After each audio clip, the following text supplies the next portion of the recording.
Fala aí galera, tudo bem? Sejam muito bem-vindos ao Carros na Íntegra. Eu sou o Mário Maia e o review de hoje é a nova Honda HR-V Touring 2024. A versão topo de linha desse SUV compacto intermediário que tem feito muito sucesso e tem dado o que falar. Seria esse o SUV quase que perfeito? Quer descobrir se vale a pena os pontos positivos e negativos e tudo que ele te oferece? Fica comigo em mais um review, vambora!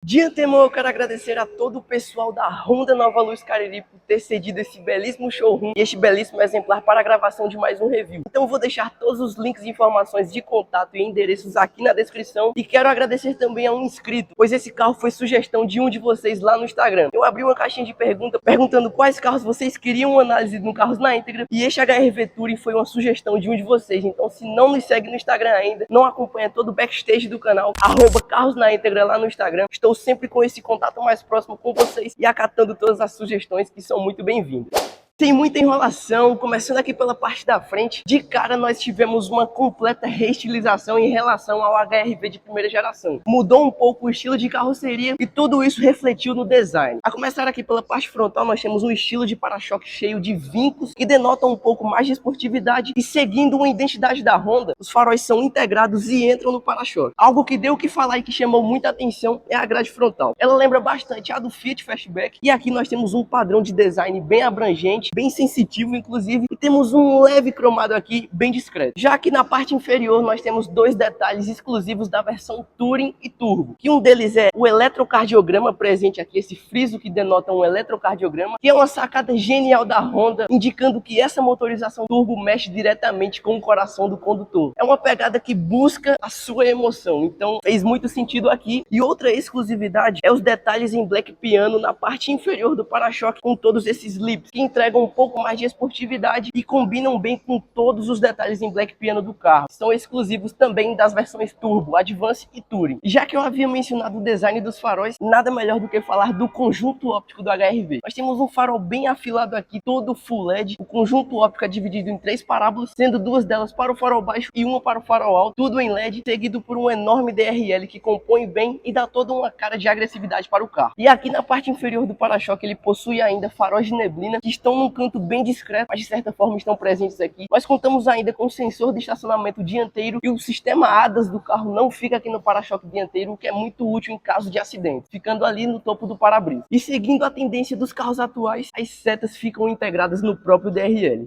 Já aqui na parte lateral as mudanças não foram nem um pouco sutis, a começar pelo novo estilo de carroceria. Nós temos um caimento ainda mais rebaixado, mas mantendo a identidade do HR-V, como as maçanetas traseiras escondidas na coluna C e todo esse estilão meio coupé se mantém aqui ainda, mas de uma forma bem mais renovada, digamos assim. E começando aqui pelos retrovisores, nós temos rebatimento elétrico, que é um ponto super positivo, repetidores de seta em LED e ajustes elétricos dos retrovisores, além do clássico Honda Lane Watch, que é uma câmera de ponto cego lá no retrovisor do passageiro.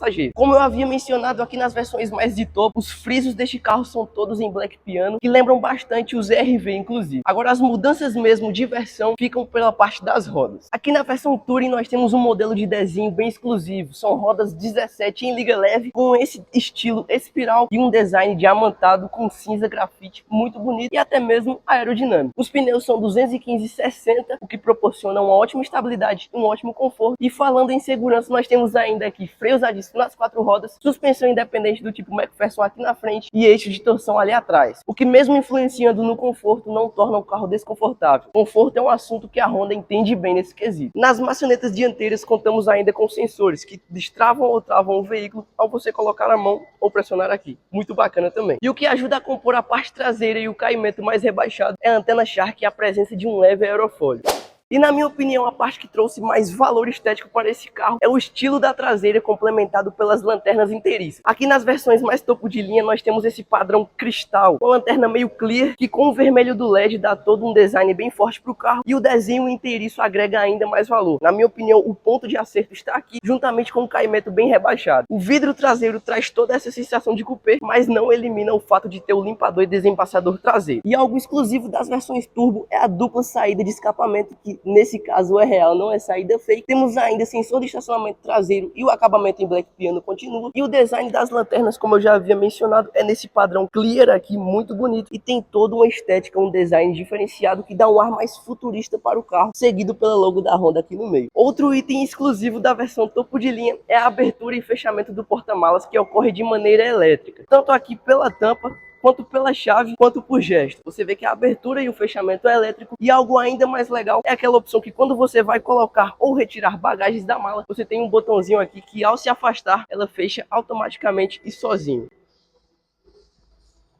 E falando agora em espaço de porta-malas, em relação à primeira geração, perdemos um bom espaço aqui. Agora são apenas 354 litros, mas não deixa de ser um bom espaço pela categoria do carro e um ótimo acabamento. Temos iluminação em LED em ambos os lados e temos ainda ótimos acabamentos aqui onde você tira e coloca a mala. E toda essa forração por carpete não vemos lá, tá aparecendo em lugar algum. Mas na minha opinião, merecia ter mantido o mesmo espaço de porta-malas ou ter aumentado um pouco esse aqui. Mais uma sacada genial que a Honda vem utilizando em seus carros há um bom tempo é o famoso Magic Seat. Nós temos o clássico aqui que são os bancos traseiros bipartidos e rebatíveis, mas a Honda acrescenta algo a mais, onde nós conseguimos rebater os bancos e eles ficam quase que totalmente planos aqui, trazendo muito mais espaço e nessa proporção de 60-40. Eu consigo levar 2 pessoas e mesmo assim ter mais espaço de carga, ou se eu quiser levar menos pessoas aqui atrás ou nenhuma, eu ainda tenho um sistema de subir o assento, que graças ao assoalho quase que todo plano proporciona um ótimo espaço para a carga aqui. Eu consigo carregar muita coisa tranquilamente, então compensa bem essa diminuição no porta-malas do carro.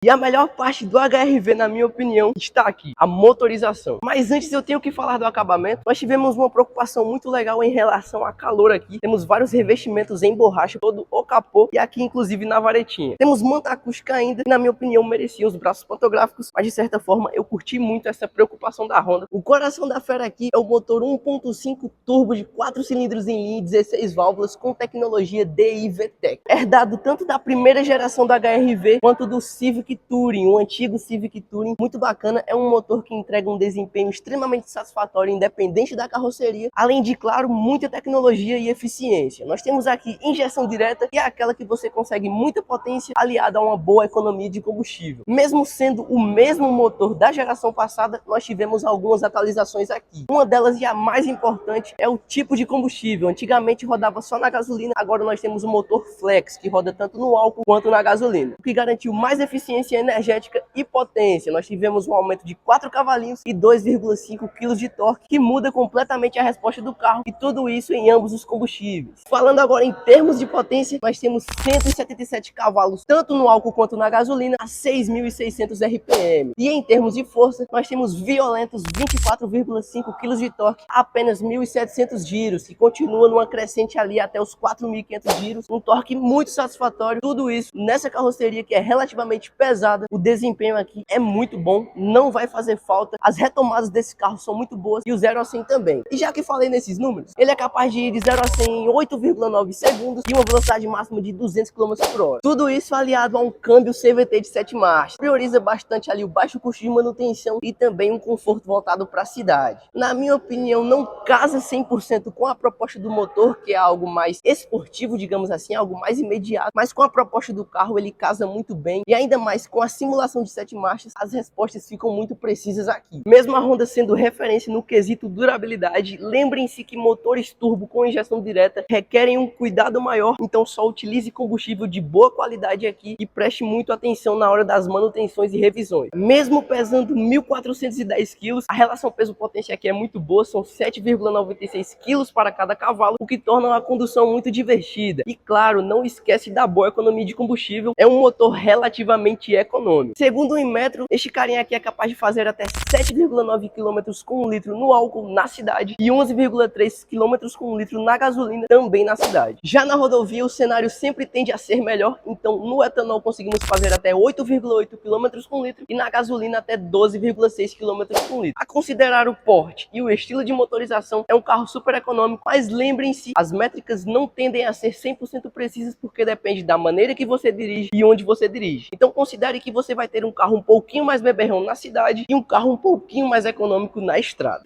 E essa é a visão de cockpit que você vai ter ao dirigir esse carro. De cara, um cockpit que traz toda uma identidade visual da Honda, com um estilo de acabamento já bem conhecido. Inclusive os dois Hondas que passaram aqui pelo canal lembram bastante, e tem alguns itens bem parecidos, a começar aqui pelo volante. Nós temos um volantezinho redondo, sem base chata, mas com uma ótima empunhadura e acabamento, costuras aparentes aqui, e detalhes em black piano aqui no volante também são bem comuns. Eles revestem tanto a parte multifuncional de mídia, quanto a parte do piloto automático adaptativo da segurança ativa do carro, que já vou comentar sobre. Aqui atrás nós temos ainda pedal shifts para mudança de marcha, que traz toda essa tocada mais esportiva e deixa o carro na sua mão, e é um volante também relativamente pequeno, o que não atrapalha na visibilidade e torna a condução mais gostosinha, digamos assim. É mais fácil de manobrar só de uma mão, ou até mesmo de dirigir só de uma mão. Continuando ainda, nós temos aqui as chaves, nós temos faróis automáticos, faróis com sensores crepusculares que ligam automaticamente, limpador automático e temporizador muito bacana, e ele também tem a tecnologia da Honda que os limpadores se escondem no para-brisa, muito bonito também. Falando em acabamento, a maior parte aqui é plástico. Infelizmente eu senti falta de um soft touch, mas é um plástico de ótima qualidade, não é aquele plástico duro. Tudo aqui é muito bem encaixadinho, muito bem alinhado, e também traz toda essa sensação de luxo pelo misto de materiais e pelo misto de cores. Aqui nós temos uma cor predominante preta, aqui nós já temos esse mais caramelo, esse bege, temos ainda um leve friso em inox muito bonito, e aqui na parte de baixo segue também todo o misto de acabamentos. Aqui na parte do console central e do câmbio, que segue até aqui, traz toda essa sensação futurística. Essa é a central multimídia do Honda HR-V, uma central que tem um padrãozinho bem estranho, lembra bastante as televisões de tubo. Eu particularmente não curto muito, preferi que fosse só a telazinha flutuante, mas de certa forma é uma central muito completa. Nós temos Apple CarPlay e Android Auto sem fio, temos todas as funcionalidades e um menu bem intuitivo, seguido por botões físicos, o que é muito bem-vindo. Oferece ainda uma ótima resposta e também uma ótima qualidade de som. Já aqui no painel nós temos um painel também bem característico, basicamente o mesmo do Honda City e do Honda ZR-V, onde o mostrador esquerdo e o computador de bordo é em digital e o velocímetro direito é analógico. Poderia ser full digital, mas não deixa de ser super completo. Através desse dial aqui no volante, eu consigo setar várias configurações no mostrador digital do painel. Dados de navegação, celular, de áudio, consumo, velocidade, tempo e até mesmo o tacômetro do carro são possíveis configurar por aqui. Ele mostra muito bem toda a navegação, inclusive com informações de manutenção e de segurança do carro. Contamos ainda com o ajuste de luminosidade do painel, onde eu consigo setar se eu quero mais claro ou mais escuro, muito bacaninha também. Uma sacada genial da Honda, na minha opinião, foram aqui nas saídas de ar-condicionado laterais, onde eu consigo regular o tipo de vento que eu quero que saia aqui nas saídas de ar-condicionado. Eu consigo tanto um ar mais direcional, mais reto, quanto o ar que se dispersa muito bem. Consigo controlar aqui através desse dial muito bacana. Isso é genial porque caso você deixe apenas direto, pode vir a incomodar sua visão ali, o ar batendo diretamente na cara, então você consegue dispersar bem, e ele tem também todo esse design muito discretinho aqui, muito bonito. Falando agora em acabamento das portas, nós temos um soft touch aqui na parte de cima, mas o restante é tudo plástico rígido. As maçanetas são inox, o que já é bem conhecido aqui da marca, e aqui no apoio de braço continuamos ainda também com um soft touch muito confortável, seguido por um porta-chaves. O resto é tudo plástico rígido, nós temos aquele acabamentozinho inox muito bonito. Aqui na parte multifuncional nós temos vidros elétricos One Touch nas 4 portas, seguido por trava dos vidros, travas elétricas, ajustes elétricos dos retrovisores e o rebatimento eletrônico através desse botão muito bacana também. Mas aqui abaixo nós temos ainda algumas funcionalidades bem legais, como ligar ou desligar o controle de tração e estabilidade, abertura remota do porta-malas, desligar o aviso sonoro dos sensores de estacionamento e o ajuste de altura dos faróis também. Voltando para a parte central do painel, esse acabamento em bege já continua como eu havia mencionado. Temos ainda o alerta e o ar-condicionado do carro, que é de 2 zonas, automático e digital, muito bacana, você consegue controlar independentemente. Temos ainda também saídas USBs individuais aqui, poderia ter saído USB-C, mas de certa forma é muito bem-vindo. Temos ainda um leve porta-objetos aqui em cima, e aqui mais abaixo nós temos o carregador por indução do carro, muito bacana, você coloca seu celular aqui e automaticamente ele já está carregando. E algo clássico é que nós ainda contamos com tomadinha 12 volts, o que não pode faltar. Já aqui na parte de câmbio nós temos todo esse acabamento em black piano, seguido por esse inox, como eu já havia mencionado, e uma manopla de câmbio também já bem conhecida com todos os modos aqui. Nós temos o P, o R, o neutro e o drive. Não temos o modo manual aqui pela alavanca, ficando por conta aqui dos pedal shifts, que eu acho ainda melhor. E mais abaixo conseguimos setar também o modo de condução do carro, onde eu seleciono entre o modo Icon, o modo Normal e o modo Sport, que muda completamente as respostas do carro, tornando a condução mais esportiva, principalmente na parte de câmbio. Já o modo Normal é indicado para o dia a dia e o modo Icon é indicado para situações onde você quer que o carro seja mais econômico. Temos ainda freio de estacionamento eletrônico com a função Brake Hold, que é aquela que desacopla automaticamente ao você pisar no acelerador ou acopla automaticamente ao você preparar totalmente o carro. Temos ainda dois porta-copos muito bacaninhas e o acabamento segue o mesmo plástico, mas é um plástico de boa qualidade, volto a dizer. Aqui no apoio de braço nós temos a presença de um soft touch muito bacana e temos também um grande porta-trecos para você guardar suas coisas e é emborrachadinho, que garante um ótimo acabamento e ajuda na acústica. Agora, um item que eu não achei positivo é a retirada do teto solar, independente da versão e independente do opcional. Tiraram 100% do teto solar aqui, que dava um charme na primeira geração, com certeza contribuiria mais ainda aqui. Nós não conseguimos nem na topo de linha, nem como opcional. O retrovisor interno é fotocrômico e tem ótimas bordas, são bem finas e garante uma ótima visão. Seguido aqui nós temos ainda todas as iluminações do carro e são todas em LED. Como o carro é 0 km, os quebra-sóis estão nos plásticos ainda, mas nós contamos com espelhinho e iluminação halógena também. E algo que eu não posso esquecer é a presença do Lane Watch, que tanto é ativado ao dar a seta para aquele lado, onde ele ativa a câmera de retrovisor, ou simplesmente eu posso apertar esse botão e ele ativa sem precisar dar a seta, o que é muito útil também. E algo muito útil é que caso você queira dar a seta e não queira ligar o Lane Watch, é possível configurar para ligar apenas quando você aperta no botão, muito legalzinho também. E entrando um pouco no tópico da segurança, aqui no volante nós temos os itens de segurança ativa do carro, o pacote ADAS, o pacote Honda Sensing do Honda HR-V. Nós temos aqui o piloto automático adaptativo com função Stop and Go, o famoso ACC, e as assistências tanto de mudança de faixa quanto da centralização de faixa. E continuando na segurança, eu tenho que falar que a Honda é referência no assunto, a começar pela estrutura que é utilizada em seus carros, a famosa estrutura ACE, que é uma estrutura de deformação progressiva que busca favorecer 100% a vida dos condutores aqui na parte interna do carro, onde em casos de acidente nós temos vários pontos de solda e todo um estilo de carroceria, todo um estilo de estrutura que busca favorecer a vida de quem vai aqui dentro, que é algo exclusivo da Honda. Além disso, nós temos ainda 6 airbags, controle de tração e estabilidade, vetorização de torque, alerta de ponto cego, isofix para fixação da cadeirinha com top leader para ancoragem e tudo que tem direito aqui, além da segurança ativa, o pacote Honda Sensing, que é de série em todos os modelos do HR-V. Todo esse pacote Honda Sensing conta com muitos itens legais, como piloto automático adaptativo, alerta de mudança involuntária de faixa, assistente de mudança de faixa, assistente de centralização em faixa, temos ainda controle automático de descida, assistente de partida em rampa e muito mais a ser oferecido. É um carro que é sem dúvidas nota 10 em segurança, não só o HR-V, mas diversos modelos da Honda manda muito bem nisso e não é de hoje. E esses são os bancos do HR-V. Nós temos aqui dois padrões de interna, dependendo da cor que você escolhe do carro, você leva ou a interna clara, no caso esse bege aqui, ou você leva a interna escura com os bancos em preto e mais detalhes em preto no painel. Um exemplo disso é aquele HR-V que está ali na frente, ele é preto e possui a interna preta. A Honda não deixa você personalizar, digamos assim, mas dependendo da cor, você consegue também uma diferenciação na cor interna. Os bancos são bem confortáveis em ter um padrão bem vincado, digamos assim, cheio de linhas, possuem ótimas abas laterais e esse acabamentozinho perfurado garante um ótimo conforto. O assento é bem largo também, o que garante um ótimo conforto, e as aletas também abraçam bem aqui, então conforto e estabilidade corporal você vai ter muito bem aqui. Um item exclusivo aqui da versão Touring é o ajuste elétrico do banco do motorista, então é exclusivo dessa versão. Na minha opinião, faltou também ali na parte do passageiro, mas aqui é muito bem-vindo e é melhor ainda para modular sua postura. E a Honda com certeza não esqueceu dos passageiros. O espaço interno é ótimo, esse banco está todo regulado para trás e mesmo assim me sobra muito espaço para os joelhos aqui, e o assoalho quase que todo plano reflete muito em conforto, tanto aqui para a parte dos pés quanto para o passageiro do meio, além do encosto ter tido uma leve mudança no ângulo, o que tornou ainda mais confortável, e é um banco que também abraça bem. Embora o caimento seja rebaixado, espaço para a cabeça não é um problema necessariamente falando. Espaço interno tanto dianteiro quanto traseiro principalmente é o carro-chefe aqui, a Honda mandou muito bem. Nós temos ainda uma espécie de revisteiro aqui e difusores de ar-condicionado traseiro, algo que sempre será bem-vindo, seguido por duas tomadinhas USB e um porta-objetos aqui embaixo. E nós temos ainda um apoiador de braços, seguidos por dois porta-copos muito legais também. Aqui na parte do teto nós temos alça PQP para todos, inclusive para o motorista, e iluminação de leitura também. Falando agora no acabamento das portas, é um pouquinho mais simplificado, nós não temos o soft touch aqui atrás, ficando limitado ao plástico, mas o estilo e os materiais são basicamente os mesmos. Nós temos ainda uma espécie de speaker aqui, um porta-copos, vidro elétrico traseiro e temos courino aqui também.